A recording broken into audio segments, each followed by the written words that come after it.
দোয়া করবেন রে আমার সোহাগ রে। দালালের খপ্পরে পড়ে ইতালির উদ্দেশ্যে দেশ ছেড়েছিলেন ২৫ বছরের এই তরুণ, কিন্তু ভাগ্যের নির্মম পরিহাসে ইতালির বদলে তাকে পৌঁছাতে হলো মৃত্যুর দুয়ারে। ওরে আমার সোহাগ রে, সোহাগ রে। দেশে রং মিস্ত্রির কাজ করতেন মাদারীপুরের রাজর উপজেলার মজুমদারকান্দি গ্রামের আশরাফ আলী মুন্সির ছেলে সোহাগ মুন্সি। ইতালি গিয়ে ভাগ্য পরিবর্তনের আশায় স্থানীয় মানব পাচারকারী দালাল ময়না আক্তার ও জুলহাস সর্দারের খপ্পরে পড়েন তিনি। চুক্তি অনুযায়ী তাদের হাতে ২২ লাখ টাকা তুলে দিয়ে ২০২৫ সালের সেপ্টেম্বর মাসে বাড়ি ছাড়েন সোহাগ। আপনি আর একা নন, ইউনিভার্সাল কার্ডিয়াক হসপিটাল আপনার হৃদয়ের আরো কাছে।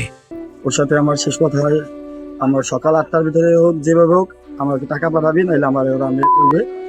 এইভাবে আরো এর আগেও আমার সাথে কথা হয়, আমাকে কল দিয়ে আমার এখানে যে মাফিয়ারা আমার লাইনে রাইখা ওরে মারধর করে। এবার টাকার ম্যানেজের জন্য আমরা চেষ্টা করতেছিলাম। গতকালকে আমার কাছে খবর আসে যে সোহাগ আর নাই, তাকে শুক্রবার করে ফেলানো হয়েছে।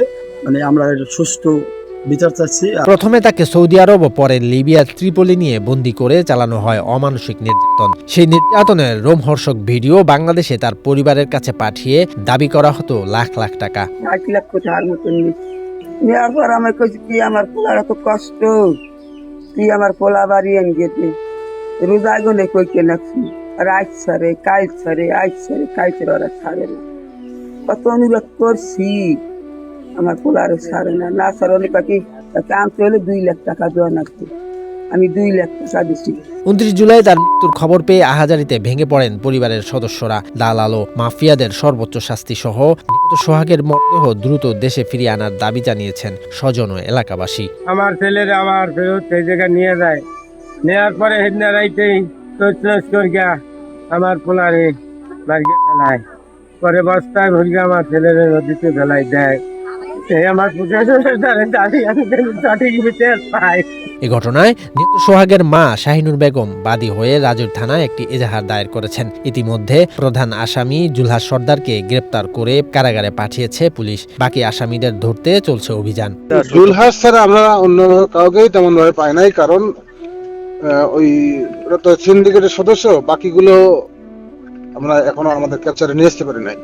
জুলহাসকে বিভিন্ন ইয়ে করে ঢাকা থেকে আমরা ধরেছি, আপনারা জানেন, কিন্তু তার সঙ্গীগুলোকে আমরা কিছু তথ্য পেয়েছি, বাট ধরার মতো অবস্থা এখন আমরা হয়নি, কারণ এতে বেশিরভাগই দেশের বাইরে, আর যারাও দেশে আছে তারা অলওয়েজ মুভমেন্টের উপরে। ভিকটিম বাদে ফ্যামিলির কেউই বলতে গেলে দালাল দেখে তেমন একটা চেনে না। শুধু সোহাগ মুন্সি নয়, এখনো লিবিয়ায় ওই মানব পাচারকারী মাফিয়াদের হাতে জিম্মি রয়েছে আরো 11 যুবক। শরীয়তুল্লাহ, বৈশাখী সংবাদ।